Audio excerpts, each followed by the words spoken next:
Très chers amis, Shabbat Shalom Umvorach. Ce Shabbat, nous lirons la paracha de Re'eh. Et la paracha de Re'eh, c'est soit Rosh Chodesh Elul, ou alors c'est le Shabbat qui précède Rosh Chodesh Elul. Et donc ce Shabbat s'appelle Shabbat Mevachin, comme cette année. Et c'est un Shabbat où on annonce, mais pas seulement on annonce, on bénit le mois de Elul. Et effectivement, il y a un rapport très étroit entre la paracha de Re'eh et le mois de Elul, comme on va le voir. On s'étonne tout d'abord, Moshe Rabbeinu dit Re'eh anochi noten lifnechem hayom beracha uklala. Vois, je place devant vous aujourd'hui bénédiction et malédiction. La bénédiction, si vous écoutez, vous acceptez, vous accomplissez les mitzvot, et la malédiction, chas v'shalom, si vous n'accomplissez pas les mitzvot et vous vous détournez d'Akadosh Baruch Hu. Alors ici, c'est étrange parce que en général, lorsque Moshe Rabbeinu de lui-même, ou bien lorsque c'est Akadosh Baruch Hu qui lui dicte ce qu'il doit dire, comme par exemple dans la paracha de Bechukotai, alors on nous dit d'abord, si vous écoutez les mitzvot, et après on nous fait la liste de tous les petits bonheurs, petits et grands bonheurs auxquels nous aurons droit. Et si vous ne faites pas les mitzvot, voici tous les petits et grands malheurs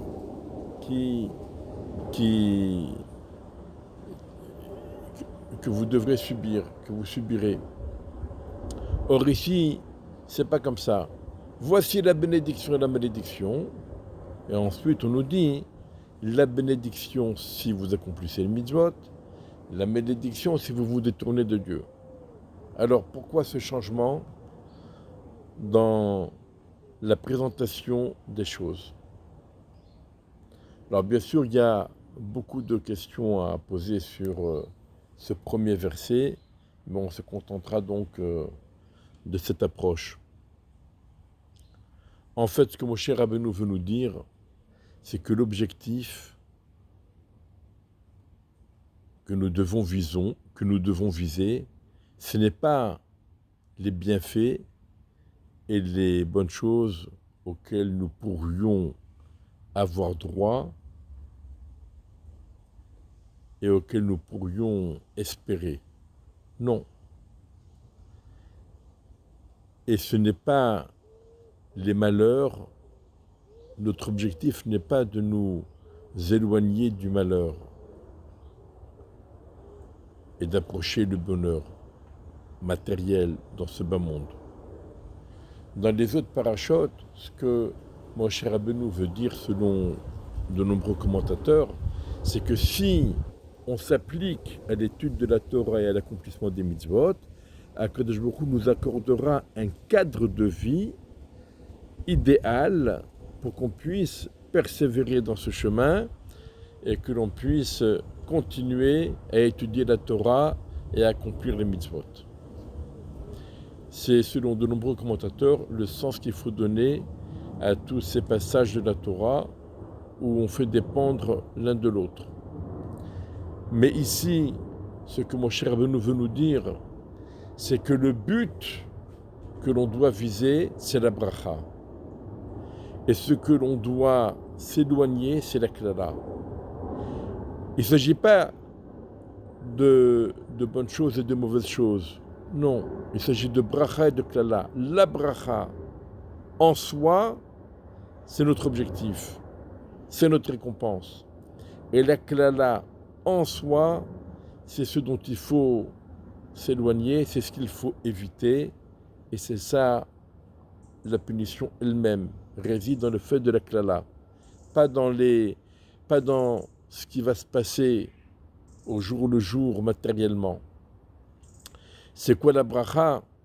La bracha, c'est la connexion avec Akadosh Baruch Hu. Le Nefesh HaChaim rapporte cette explication. La bracha, c'est la connexion comme lorsqu'on greffe une branche à un arbre, lorsqu'on fait une greffe, ça s'appelle en hébreu, dans le langage de la Mishnah, ça s'appelle havracha. Donc la bracha, c'est se connecter à Kadosh Baruch Hu, c'est s'attacher à Kadosh Baruch Hu, c'est se lier à Kadosh Baruch Hu. Et la klala, c'est lorsqu'on s'éloigne d'Akadosh Baruch Hu et qu'on perd cette connexion. La bracha, vous l'aurez. Si vous étudiez la Torah, vous accomplissez les mitzvot. La meilleure connexion avec Akadosh Baruch Hu, c'est lorsqu'on étudie, lorsqu'on prie, lorsqu'on accomplit les mitzvot. Et si Chaz Shalom, on arrête d'étudier, d'accomplir les mitzvot, eh bien on perd cette connexion avec Akadosh Baruch Hu, on se trouve abandonné. Ça ne veut pas dire que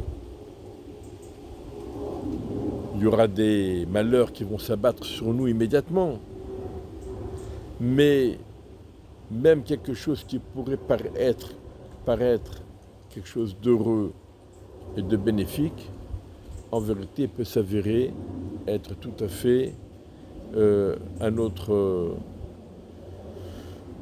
désavantage. Comme c'est marqué dans la Gemara, Osher Shamur Lib'alav Lera'ato. Il y a des fois une fortune qui est accordée à quelqu'un pour son propre mal. Nous, on s'imagine que lorsque quelqu'un est fortuné, alors il a réussi, et c'est le bonheur, etc. Eh bien non, les Chachamim nous disent que des fois, cela arrive, que quelqu'un soit fortuné, mais que cela provoque son propre malheur. Et c'est ça que Moshe Rabbeinu nous dit, tout dépend de la bracha et de la klala.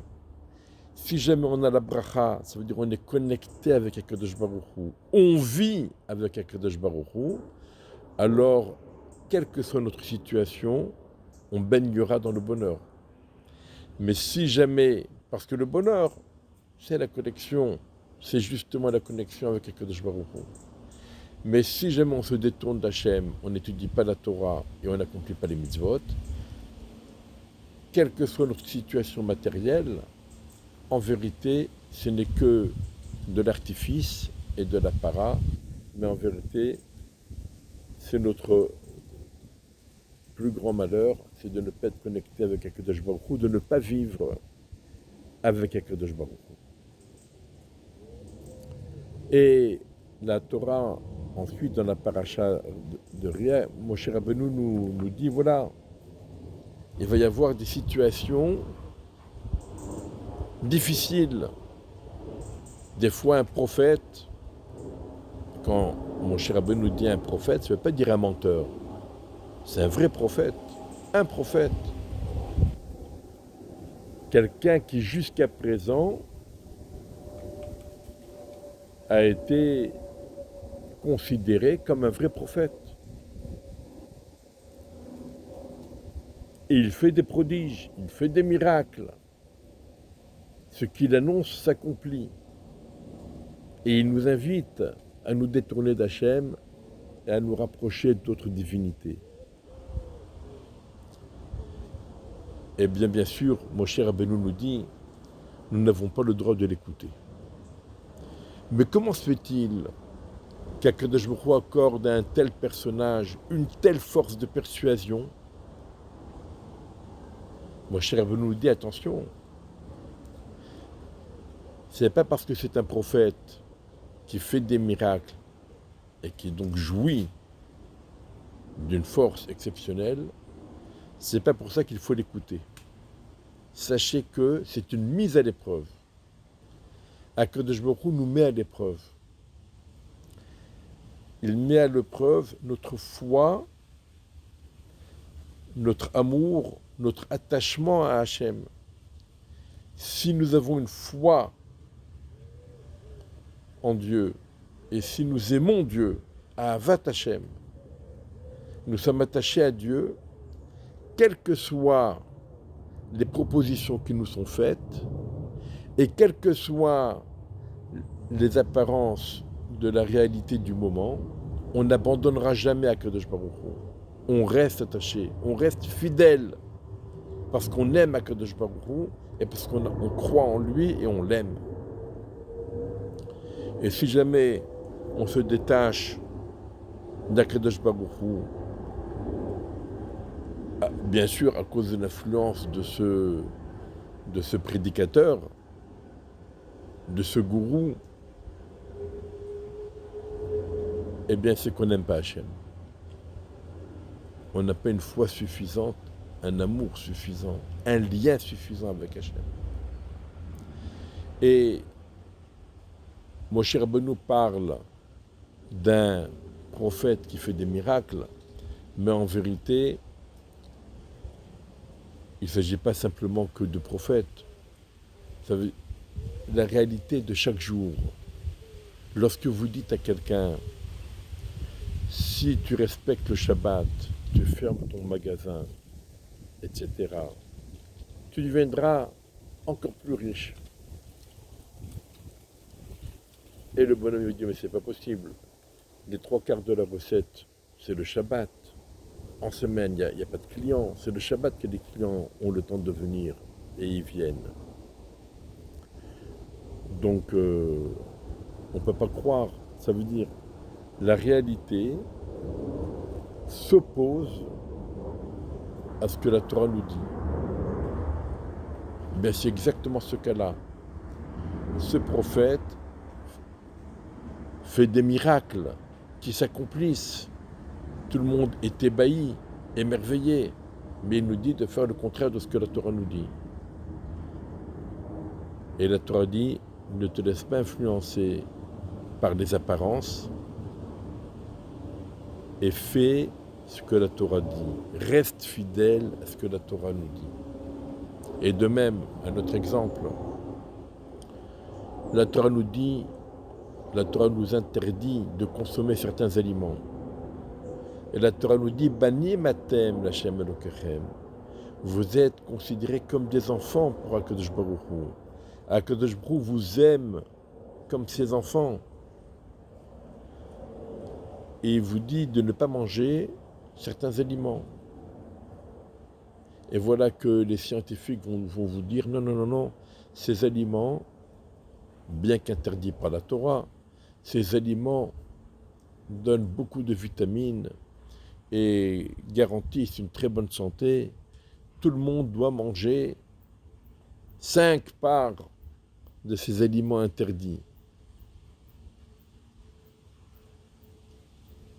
Et apparemment, les résultats en laboratoire sont indiscutables. Effectivement, ceux qui mangent ces aliments jouissent d'une très bonne santé, d'une très bonne vitalité, etc.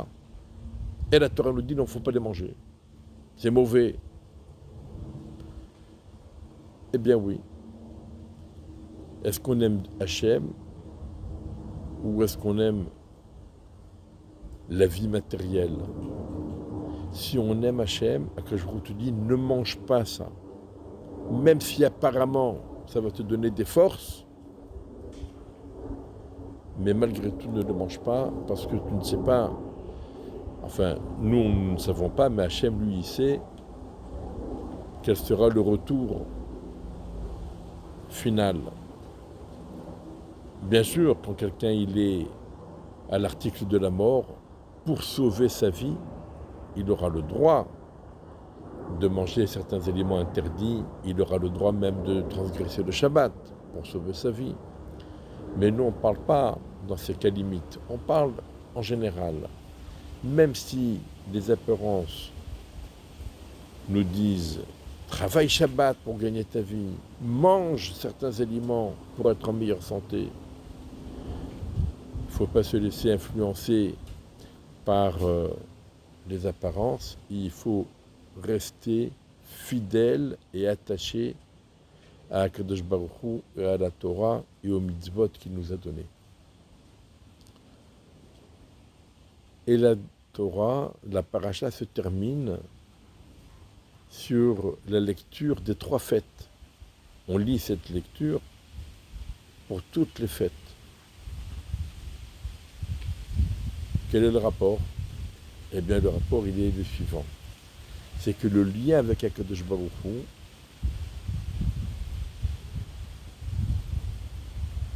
doit être entretenu. L'amour pour Akadosh Baruch Hu doit être entretenu. Ce n'est pas quelque chose d'inné qui vient tout seul. Ça ne vient pas tout seul. Ça ne vient pas tout seul parce que justement, ça va à l'encontre de ce que nous voyons tous les jours autour de nous. Certains se posent des questions. Est-ce que Dieu est là? Est-ce que Dieu nous aime vraiment? Est-ce qu'il veut notre bien? Il nous dit de ne pas travailler Shabbat, mais il n'y a que ceux qui travaillent Shabbat qui gagnent leur vie. Il nous dit de ne pas manger ceci et cela, mais pour être en bonne santé, il faut les manger. Donc on se pose des questions.